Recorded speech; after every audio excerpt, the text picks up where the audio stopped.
뭐든지요 확신과 자신이 있어야 돼요. 하나님을 뜨겁게 사랑하자면 아주 화끈하게 해야지. 하나님을 벌써 거기서부터 차이가 나는 거예요. 예배 드릴 때는 그냥 자신의 자세가 확실해야 됩니다. 하나님 저 여기 있어요. 하나님 저 여기 있어요. 그 주님 앞에 드려지는데 그냥 많은 사람 중에 한 사람이 아니고 내가 주인공이 돼서 예배를 드려야 돼요. 그러니까 하나님 앞에 예배를 드릴 때는 아주 분명하고 확신이 있어야 돼요. 그리고 말씀을 받을 때 감동이 오면 그냥 아멘하고, 그리고 우리 주님 앞에 찬양을 할 때도 주님 앞에 이모션, 이 감정이 드려져야 된다고. 감정. 하나님이 받으신 그 예배이기 때문에 그 주님을 사모하고 사랑하는 마음으로 그렇게 전심을 다하는 거예요. 전심을 다해. 이 기도 한마디를 할 때도 그냥 전심을 다해서 이렇게 기도하다가 혹시 죽는 거 아니야? 이럴 거예요. 찬양을 부르다가 이거 죽는 거 아니야? 이럴 정도로. 이 예배에 목숨을 걸어야 됩니다. 목숨 걸어야 돼. 그래야 이 사탄 마귀를 물리치고 항상 능력 있는 신앙생활이 될 수 있잖아요. 그러니까 예배를 드릴 때는 정말 아주 그냥 하나님 앞에 온전히 쏟아 부어요. 쏟아 부어. 그래야 하나님의 역사가 일어나는 거예요. 할렐루야. 그리고 여러분 마음이 하나님을 향해서 활짝 열려야 돼요. 어떤 사람은 저렇게 응답을 주고 나는 왜 안 해주는 거야? 이렇게 약간 삐진 사람이 여기 두 사람 있는 것 같아. 하나님은 때에 맞춰서 주신다니까요. 하나님은 다 계획이 있으세요. 정말 중요한 것은 내가 하나님을 향하여 마음이 활짝 열려져야 돼요. 활짝. 그래서 우리 주님이 주시는 은혜를 풍성히 받으실 수 있기를 예수 이름으로 축원합니다. 그래서 40일 기도회의 주제는 하나님을 뜨겁게 사랑하자인데, 정말 우리 성도님들이 하나님을 뜨겁게 사랑하는 성도가 된다면 그 신앙은 하나님이 기뻐하는 신앙이 되는 거죠. 자, 오늘 바이블 타임의 말씀의 범위가 에레미야서 2장 9절로 37절, 빌립보서 4장 10절로 23절 이 말씀입니다. 자, 에레미야서 오늘 이 9절부터 이 2장은 이 타락한 세상에서 하나님의 진리의 말씀을 선포한다는 것은 너무너무 힘든 일이죠. 마치 속 위에 경을 읽는 것처럼 아무리 떠들어대도 전혀 말씀을 받지 않는 거예요. 그래서 이 완악한 유다 백성들에게 하나님께서 에레미야를 보내면서 너는 가서 외쳐라, 이렇게 명령을 했어요. 그래서 에레미야는 순종하는 마음으로 이 말씀을 전하면서, 사실 에레미야도 힘들죠. 왜냐하면 좋은 얘기를 해주면 얼마나 좋겠어요. 근데 죄를 지적해야 되니까 참 힘든 거죠. 누구든지 이렇게 만나가지고 참 집사님은 참 이런 것도 잘하시고 저런 것도 잘하시고 참 귀하세요, 대단하세요, 그러면서 칭찬하는 얘기를 해주라고 그러면은 참 좋을 텐데, 집사님은 하나님이 말씀하시는데 곧 죽는데요, 뭐 이렇게 집사님 그렇게 살면 안 돼요. 집사님이 이런 죄도 졌잖아, 저런 죄도 졌잖아. 집사님 그렇게 살면은 하나님의 징계가 있대요. 이런 얘기는 사실 진짜 어려운 거예요. 그렇잖아요. 누구든지 좋은 얘기는 얼마든지 해줄 수 있고 굿뉴스는 얼마든지 전해줄 수 있는데, 참 이렇게 심판에 대한 메시지는 정말 어려운 거예요. 그러니까 에레미야는 참 어려운 시대에 이 사명을 감당해야 되는 종이었습니다. 사실 오늘날요 목회자들도 어려울 때 사역을 하고 있는 거예요. 한 80년대 초만 해도, 70년도 후반 80년대 초만 해도 그렇게 한국에도 기도원이라는 곳들, 뭐 부흥회 그러면 이렇게들 몰려오고, 그냥 그 에어컨도 없는 그냥 그 바닥에 그냥 앉아가지고도 그렇게 뜨겁게, 무슨 뭐 악기가 제대로 있어요? 그래도 그냥 막소리 치면서 그렇게 사모하고 은혜를 받고 그러는데요, 요즘 한국에도 기도원이 안 됩니다. 거의. 그리고 이렇게 좋은 시설을 안 해놓으면요, 사람들이 힘들어하는 거예요. 그러니까 환경이 좋아졌다고 해서 영적으로 좋아지는 게 아니에요.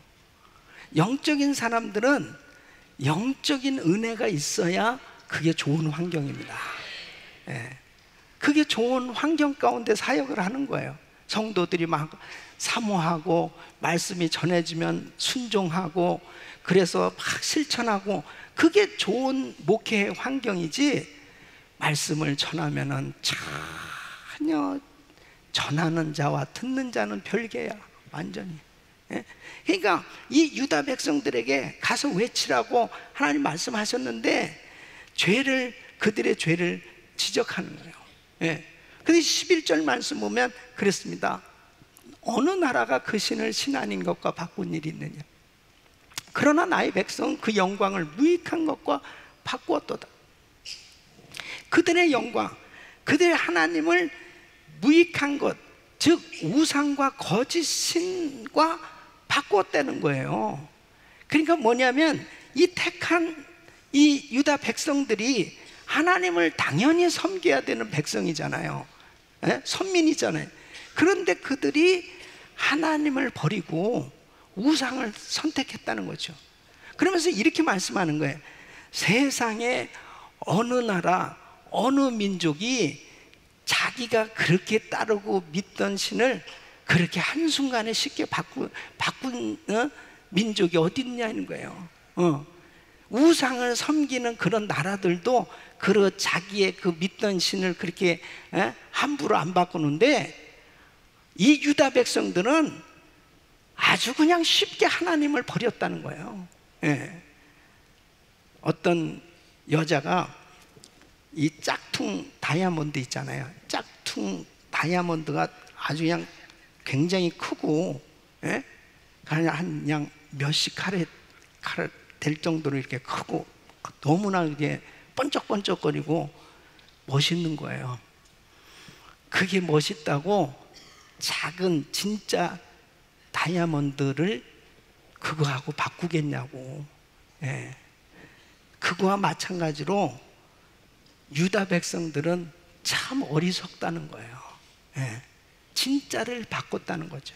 진짜를. 하나님을 그냥 버려버리고, 그리고 거짓신을 받아들였다는 거예요. 그래서 13절에 보면 유다가 저지른 죄악 두 가지를 얘기하고 있어요. 내 백성이 두 가지 악을 행하였나니 곧 생수의 근원되는 나를 버린 것과 스스로 웅덩이를 판 것. 그래서 생수의 근원, 그냥 저절로 솟구쳐 나오는 이 생수의 근원을 버리고 스스로 그 물을 보관하기 위해서 웅덩이를 만들었다는 거예요. 이런 어리석은 짓이 어딨냐는 거예요. 그렇게 물을 보관하기 위한 수단을 웅덩이를 만들었지만 물이 계속 새나가는 거죠. 그러니까 이 웅덩이는 5년을 파고 10년을 파도 결국은 물은 저축될 수 없는 거예요. 보관될 수 없는 거예요. 이런 짓을 하고 있다는 거예요, 지금 이 유다 백성들이. 그래서 결국은 어떻게 됐냐? 14절 보면 이스라엘이 종이냐 시종이냐 어찌하여 포로가 되었느냐. 결국은 포로가 될 것이요 그 땅은 황폐하고 다 불타버릴 것이다, 이렇게 말씀합니다. 여러분, 이것은 오늘날도 마찬가지예요. 예수 믿는 크리스찬들이 주님을 떠나는 그 순간에 죄의 종, 마귀의 종이 되는 거예요. 주님을 떠나는 그 순간에. 사람들은 그러죠. 내가 무슨 뭐 주님을 떠납니까? 주님을 떠난 것 같은 삶이 되어지는 것이 주님을 떠난 거죠. 그러니까 주님을 떠나서는 결단코 성공할 수 없는 거예요. 그러니까 하나님을 의지하지 않고 사는 것이 곧 세상을 사랑하면서 살게 되는 거죠. 그러니까 세상을 사랑하면서 하나님의 축복을 받을 수 있겠어요? 절대로 그렇게 될 수 없는.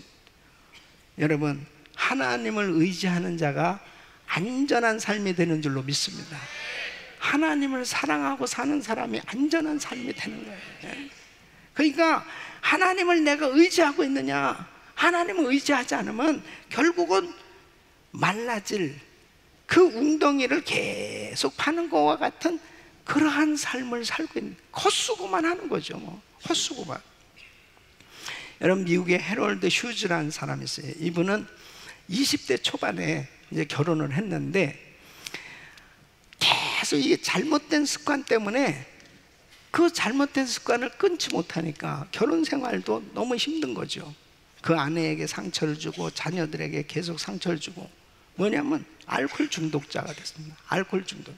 그래서 자기가 이것을 몇 번씩 한번 끊어보려고 애를 쓰고, 그 전에 교회도 다녔었고 하니까 노력을 했는데 잘 안 되는 거예요. 그래서 결국 알코올 중독자가 된 어느 날 이 사람이 자살을 해야 되겠다고 생각합니다. 보통 미국 사람들은 자살을 꼭 이게 욕조에 들어가서 하는 거예요. 그래가지고 자기가 총을 준비해가지고 내가 이제는 그냥 죽어버려야 되겠다. 너무 안 되는 거야. 계속 자기 인생이 완전히 망가진 거야. 그래서 진짜 이 총구를 입에다가 집어넣고, 그리고 방아쇠만 당기면은 이제 끝장인데, 그 어렸을 때 엄마하고 함께 교회 가서 예배를 드릴 때, 그리고 그 엄마가 들려준 그 찬송 소리가 있는 거예요. 예수 사랑하심은, 예수 사랑하심은, 날 사랑하심, 날 사랑하심. 그 소리가 구절구절이 떠오르면서, 부분이 떠오르면서 예수 사랑하심. 근데 눈물이 막 쏟아져요. 그 욕조에서 나와서 그 바닥에 엎드려서, 하나님 정말 살려달라고, 하나님 나의 죄를 용서해 달라고, 내가 정말 내 아내의 마음을 그렇게 상처 주고 내 아이들한테 그렇게 상처를 주고, 정말 이런 것 도무지 아이들과 아내에게 기억도 나지 않게 하여 주세요. 그러면서 막 통곡하면서 몇 시간을 울면서 기도를 하는 거예요. 근데요, 여러분, 회개는 축복입니다. 이게 회개가 성령님이 강력하게 사로잡아서 회개를 시키면은 새 사람이 될 수 있어요. 이 사람이 그런 은혜를 받은 거예요. 그래가지고 회개하면서 정말 눈물 콧물을 다 쏟으면서 그렇게 하나님 앞에 기도하고 났는데, 그 마음의 평강이 쫙 임하는 거예요. 그리고 정말 살아난 거죠. 그리고 그 잘못된 습관이 끊어진 겁니다. 여러분, 하나님의 은혜로 잘못된 습관이 끊어질 수 있기를 바랍니다. 회개의 영이 임하기를 바랍니다. 그래서 이 사람이 그때부터 신앙생활 잘하게 되었고, 8년 후에 아이오와주의 주지사가 됩니다. 그리고 4년 후에 상원 의원이 돼요. 나중에 이 상원 의장까지 되는데, 보세요. 알코올 중독자로 다 인생 끝장난 그런 자살할 수밖에 없는 그런 상황에 있던 사람이 새 사람이 되니까 하나님 앞에 정말 아름다운 크리스찬으로 그렇게 인정받는 삶이 되더란 말이에요. 여러분, 그렇습니다. 주님 앞에 돌아오면 사는 거죠. 하나님의 은혜를 받으면 사는 거예요. 하나님 앞에 나와서 그분의 은혜 가운데 있을 때 사는 거예요. 오늘 이 말씀 뭐냐? 아무리 우상에게 부르짖어 봐도 칼의 재앙에서 구원받을 수 없다는 거예요. 그런데 안타까운 건 뭐냐면, 이 유다 백성들은 자기의 죄를 모른다는 거죠. 자기의 죄를 깨닫지 못한다는, 이게 참 안타까운 거예요. 예. 그러니까 여러분, 아무리 이야기를 해도 자기의 죄를 깨닫지 못하면 해결이 안 됩니다. 그러니까 이 지금 에레미야의 입장에서는 얼마나 안타깝습니다. 이 중간에서 하나님이 지금 에레미야에게 유다 백성들에 대한 죄를 낱낱이 가르쳐 주시면서 뭐가 잘못됐는지를 쭉 얘기하시는데, 에레미야는 지금 그 말씀을 들었잖아요. 근데 이 말씀을 들어야 될 이 유다 백성들은 전혀 느끼지도 못하니, 이게 기가 막힌 거예요. 예? 여러분, 제가 사역하면서요, 정말 어떤 성도들이 정말 귀한 줄 알아요? 하나님의 말씀을 들을 때 그 말씀을 하나님 말씀으로 받고 순종하는 사람이에요. 하나님의 기적이 나타나요. 순종하는. 예. 그러나 이 말씀을 받아도 전혀 깨닫지 못하면 아무런 변화가 일어나지 못해요. 여러분, 그래서 우리는 하나님의 말씀을 받을 수 있는 은혜가 있어야 돼요. 예. 우리 심령이 다 기경돼서 주님의 말씀을 들을 때 그 마음이 감각되어질 수 있습니다. 예? 이런 은혜가 있기를 바랍니다. 자, 빌립보서 4장 10절로 23절은 이제 바울은 빌립보 성도들에게 이 편지를 하면서 처음에도 감사와 기쁨으로 안부를 했고, 이제 마무리하면서도 감사와 기쁨이 그 빌립보 성도들에게 있는 것을 표현하고 있습니다. 바울이 정말 어려운 가운데 사역하고 있잖아요. 그런데 이 빌립보 성도들은 다 이 바울을 생각하면서 이 바울의 진정한 후원자가 됐어요. 그래서 이 바울을 늘 후원하고, 또 자기 감옥까지 있는 감옥에까지 에바브로디도를 직접 보내서 정말 자신을 그렇게 섬겨주고 그 재정적인 협력을 해주는 것에 대해서 감사를 지금 표하고 있습니다. 그러면서 바울은 그렇게 얘기하는 거예요. 나는 어떠한 형편에든지 자족하기를 배웠다. 그래서 어떤 형편에든지 만족하는 법을 배웠다는 것입니다. 가난 가운데서, 풍요한 가운데서도, 배부른 가운데도, 배고픈 가운데, 어떤 가운데서도 다 그런 환경을 감당할 수 있는 그러한 그 훈련이 됐다는 거예요. 여러분, 우리가 살아가면서, 신앙생활하면서 또 주의 사역을 하는 하나님의 종들일수록 어떤 환경에서도 자족할 수 있어야 돼요. 자족. 어떤 환경에서도 자족할 수. 내가 정말 이렇게 부유한 가운데 있어도 교만하지 않고, 가난한 가운데 있어도 절대로 낙심하지 아니하고, 어떤 환경에서도 여러분들은 부유를 누릴 수 있어야 됩니다. 부유를. 이게 자족한 비결을 배운 거예요. 사도 바울이 이 빌립보 교인들에 대해서 특별히 이 재정적인 후원을 한 것에 대해서 칭찬을 합니다. 15절 말씀 보면은, 빌립보 사람들아, 너희도 알거니와 복음의 시초에 내가 마게도냐를 떠날 때 주고받는 내 일에 참여한 교회가 너희 외에 아무도 없었느니라. 그러니까 정말 사도 바울이 이 사역을 하면서, 선교 사역을 할 때 참 이 빌립보 교회는 아주 귀하게 선교 헌금을 드리면서 후원자가 됐어요. 빌립보 교회 외에 다른 교회가 없었다는 거예요. 그러면서 이 17절 말씀 보면 그렇습니다. 내가 선물을 구함이 아니요 오직 너에게 유익하도록 과실이 번성하기를 구함이라. 결국 주의 종들은 성도들이 축복을 받을 수 있는 축복의 통로로 쓰임 받기를 원하는 거예요. 그러니까 사도 바울이 자기 자신의 뭘 위해서 지금 빌립보 교인들한테 구한 것이 없다는 거죠. 예, 나 옷 사달라, 나 뭐 자동차 사달라, 나 뭐 사달라, 자기 어떤 것을 위해서 구한 것이 아니라는. 예, 전적으로 그 성도들이 잘 되도록, 예, 그렇게 하나님의 선교 사역을 위해서 드려졌을 때 그것은 곧 하나님이 받으시는 향기로운 제물이 되고 하나님을 기쁘시게 해드리는 거기 때문에 반드시 하나님의 복을 받는다는 거죠. 그래서 18절 말씀 보면 그렇습니다. 내게는 모든 것이 있고 또 풍부한지라 에바브로디도 편에 너희가 준 것을 받음으로 내가 풍족하네. 뭐 감옥에서 뭐 돈을 쓸 게 뭐가 있겠어요. 예. 내가 나 그냥 정말 풍족해.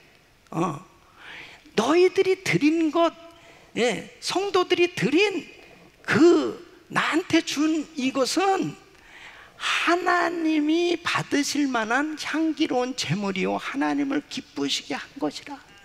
하나님께 한 거라는 거예요. 하나님. 예.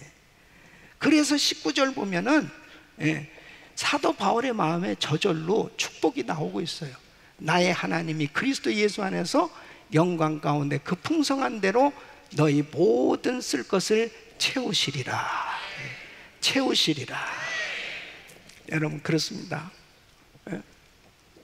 저도 이렇게 사역을 하면서 보면은 그래요. 제가 쓸 수 있는 거는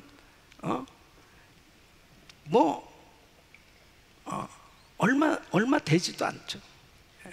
그런데 정말 이 선교 사역을 위해서 하나님의 일을 위해서 해야 될 그러한 부분들에 그냥 통로가 되어주는 거예요. 통로가 되어주는 거예요. 그래서 성도님들이 드려지는 그 예물을 통해서 하나님께서 기뻐 받으시고 축복해 주셔서 오늘날 우리 선교가 왕성하게 이루어지고 있는 줄로 믿습니다. 그러니까 어떤 면에서 보면 주의 종들은 축복의 통로예요. 하나님 앞에 우리 성도들이 축복을 받을 수 있도록 그 통로가 되어주는 거예요. 여러분 지금 가만히 생각해 보면 그래요. 우리 교회가 23년 동안 자체 성전이 없었습니다. 그러면 23년 동안 자체 성전 없이 모든 교회 그렇다고 해서 무슨 재정이 쌓여진 것도 없었어요. 맨날 마이너스야. 계속 들어오면 계속 선교비로 계속 나갔습니다. 계속 선교비로 그냥 계속 나갔.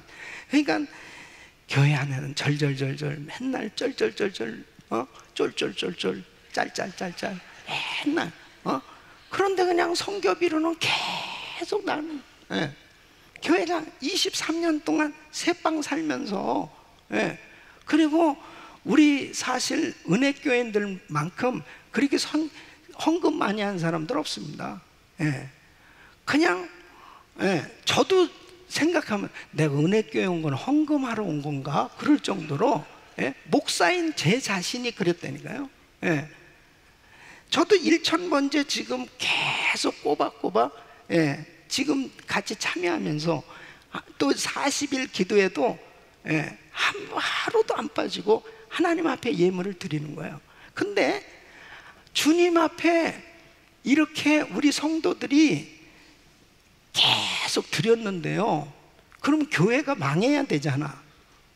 교회가 계속 뭐 아무것도 없이 23년 동안 자체 성전도 없이, 그리고 계속 있으면 전부 다 선교비로 다 나가고 아무것도 없고, 우리 성도들도 그냥 뭐 있으면 다 선교 헌금 드리고, 그러면 도대체 못 살아야 될 텐데, 이렇게 세계에서 가장 아름다운 교회를 하나님이 주셨단 말이에요. 할렐루야. 하나님.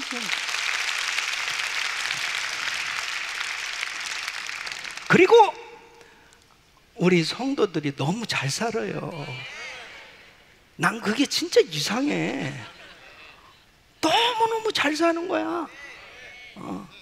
아니 정말 그렇잖아요. 한번 가만히 옆에 사람 되게도 잘 살아요 그렇게 한번 물어봐요. 진짜. 아니 그게 정상이에요 여러분. 그게 정상이라니까. 믿습니까? 그게 정상이에요. 그러니까 하나님께서 어느 시점이 되니까요, 자 보세요. 아브라함이 다 순종하면서 살았어요. 근데 창세기 22장에 보면 야 100살에 낳은 네 아들 독자 이삭을 바쳐라 그랬어요. 예. 이건 정말 어려운 순종입니다. 그건 다 바치는 거예요. 예. 그런데 그 아들을 모리아산에 데려가서 바쳤어요. 바칠 때 어떤 음성이 들려왔어요? 아브라함아 아브라함아, 그 아들에게 손을 대지만 이제야 네가 나를 경외하는 줄 알았도다. 하나님은 뭐 우리 거 뭘 받아가지고 뭘 챙기시려고 그러시는 분이에요? 하나님은 우리에게 복 주시길 원하세요. 그 마음을 보시는 거예요. 그 마음을. 예? 그 마음을 보시는 거예요. 그러니까 아브라함이 그 기가 막히잖아요. 100살에 낳은 아들인데 이거 얼마나 기가 막혀난, 그 아들을 순종해서 드리니까 너 됐어 넌 됐어. 여호와 일에 축복을 주시잖아요. 예? 그러니까 하나님 앞에 그 마음이 중요하다니까요. 그 마음이. 이거 계속 훈련입니다. 뭘 그걸 꼭 적어서 내야 됩니까? 이런 사람, 적어서 내는 게 중요한 거예요. 예. 뭘 그렇게 꼭 헌금을 드리는 게 중요한 거예요. 자꾸 하나님과의 관계, 그게 관계. 예. 그러니까 하나님께서 우리 교회를 축복하시기 시작하는데, 예? 이제 두고 보십시오. 우리 교회 모든 론 다 페이오프 됩니다. 예? 이 7,000개 센터 교회 세웁니다. 예? 우리 성도들 가운데요, 이제 재벌들이 나오고 이제 그냥 공격적으로 하나님 앞에 드려지는 이런 일들이 막 생겨진다니까. 이것은 그냥 제가 괜한 얘기하는 게 아니에요. 끊임없이 하나님 앞에 훈련하면서 하나님께서 우리를 계속 테스트하시는 거예요. 예. 그러니까 우리 이 성전을 지으면서도 선교 다 했잖아요. 예. 그래서 어려운 거지. 있으면 다 우리가 성전을 건축하면서도 작정한 성교비는 다 드리고, 그러면서 정말 힘든 그런 과정 가운데서도 주님이 그래 네가 순종하는 거 알았다, 주님 말씀. 할렐루야. 바로 빌립보 교인들이요, 그렇게 힘들고 어려운 교인들이에요. 너무너무 힘든 그러한 교인들이었습니다. 그런데 바울의 마음을 너무 감동시키는 거예요. 바울의 마음을 너무너무, 뭐가 있어가지고 큰 물질을 가진 사람이 그렇게 헌금하는 게 아니고, 이 빌립보 교인들은 정말 어려운 가운데서 바울의 선교 사역을 도운 거였어요. 여러분 그렇습니다. 진짜 물질이 없어도요, 하나님 마음을 좀 감동시키는 헌금 생활을 해보란 말이에요. 예. 그래서 오늘 제가 은혜를 나누고자 하는 말씀은 빌립보서 4장 13절. 우리 한번 같이 읽게요. 시작. 내게 능력 주인 자 안에서 내가 모든 것을 할 수 있느니라. 아멘. 다시 한번 시작. 내게 능력 주인 자 안에서 내가 모든 것을 할 수 있느니라. 아멘. 자, 이거 굉장히 중요한 거예요. 지금 사도 바울이요, 내게 능력 주인 자 안에서 내가 모든 것을 할 수 있다라고 이렇게 고백하고 선포하는 것은, 이건 놀라운 믿음의 표현입니다. 자, 지금 바울이 어디에 있어요? 감옥에 있다고요. 이 구절의 배경은 감옥이에요. 감옥에서 이런 말을 해요. 나 모든 거 할 수 있어. 그러면 저 뻥치는 거 아니야? 도대체 뭐 감옥에서 뭘 할 수 있다는 얘기야? 나이 늙으신 분이 뭐 내게 능력 줘, 내가 모든 걸 할 수 있는, 모든 걸 뭘 할 수 있다는 거야? 그런데 보십시오. 주님이 능력을 주신다면 무엇인지 할 수 있다는 거야. 가난해도 병들어도 감옥에 있어도 내가 고통 가운데 있어도 할 수 있다는 거예요. 예? 그것을 증명하고 있잖아요. 바울이 그걸 증명한, 난 정말 자족하다는 거예요. 난 만족하다는 거예요. 예. 감옥에 있어도 그렇게 만족할 수 있는 게 뭡니까? 바로 그 감옥에, 예? 하나님이 기적적으로 바울을 감옥에서 건져 주실 수도 있는데 그냥 내버려 두셨어요. 예? 감옥에서 얼마든지 하나님이 역사하실 수 있는데도 그냥 그 감옥에 있게 하셨어요. 그 감옥에 있게 하셔서 그 감옥에서 옥중서신을 쓰게 하시고, 그것이 결국 성경이 되었고, 그리고 그 군인들에게 복음을 전하게 함으로 인해서 결국은 황실의 가족들 가운데서도 예수 믿는 역사가 일어났어요. 그래서 22절에 보면은 그랬습니다. 가이사 집 사람 중 몇이니라. 특별히 가이사 집 사람, 이 황실에, 예? 그런 가족이 복음을 듣고 예수 믿는 역사가 일어난 열매를 지금 이야기하고 있어요. 여러분, 그렇습니다.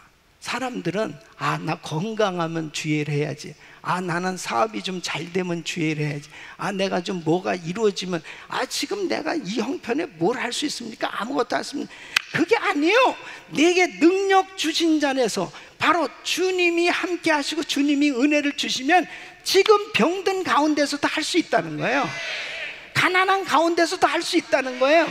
내가 지금 힘들고 어려운 상황 가운데서 복음 전하고 주의를 할 수 있다는 겁니다.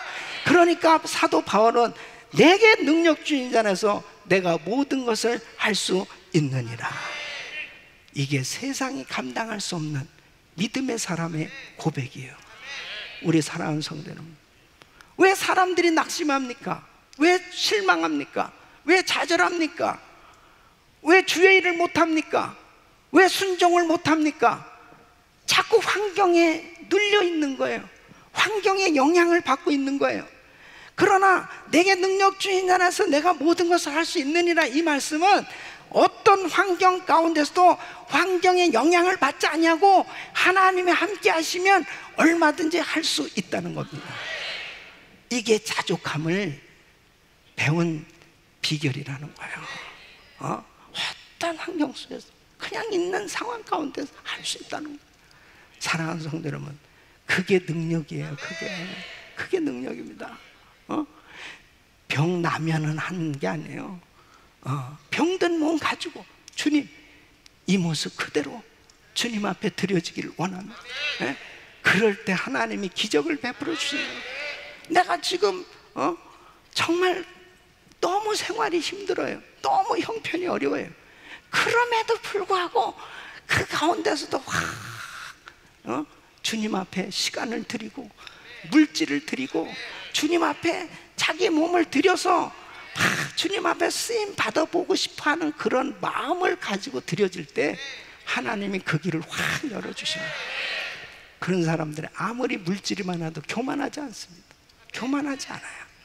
하나님 주셨습니다. 하나님이 하셨습니다. 내게 능력 주신 자는 내가 모든 것을 할 수 있느니라. 저하고 참 이렇게 가깝게 한때 교제하셨던 목사님 계세요. 지금 천국 가셨는데 온누리교회 하영조 목사님이 간암 수술 받으시고 샌디에고에서 휴식하실 때, 그때 제가 목회하던 우리 갈보리 교회 다니셨어요. 그래서 늘 그 목사님, 제가 담임 목사고 목사님이 교인이라고 그러면서 이제 같이 이렇게 교제를 했는데, 그 목사님이 이런 말씀을 하세요. 이렇게 젊어서부터 간을 다쳐가지고 계속 뭔가 좀 될 만하면 또 쉬어야 되고 힘들고, 그 다음에는 그렇게 큰 교회를 이루고, 한국의 대표적인 그런 교회를 이루고 많은 사역들을 하시는데, 또 이제 이 간 때문에 힘드신 거야. 근데 이런 말씀 하십니다. 목사님, 내가 아파서 못한 게 없고 안 한 게 없어요. 이게 믿음의 사람의 고백이라고요. 조금 더 거기에 진짜 뭐 간암에 걸려서 그렇게 힘드신 그런 가운데서도요, 이 믿음이 요동치가 아니하신 거예요. 그 가운데서도 어떻게 하면은 더 주의를 해볼 수 있을까? 그러면서 다 그렇게 귀한 사역을 감당하신 목사님을 보면서, 그래, 이게 바로 믿음의 능력이야. 사람들은 뭐가 다 환경이 만들어져야 그때 가서 된다고, 하나님 그런 환경 만들어주세요, 계속 그렇게만 기도하고 움직이질 않아요. 그게 아니에요.